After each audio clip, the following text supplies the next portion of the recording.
Yan guys, so punong-puno na naman ang snow. Kahapon ang init-init ng panahon. I mean, lumabas yung haring araw. Pero malamig siya guys. Pero ngayon biglang nag-snow na naman. Oh! Grabe oh.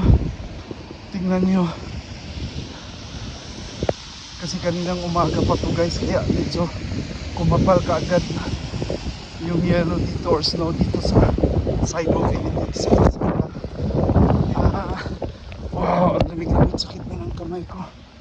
Sa lamig, ang lalaki ng snowflakes guys.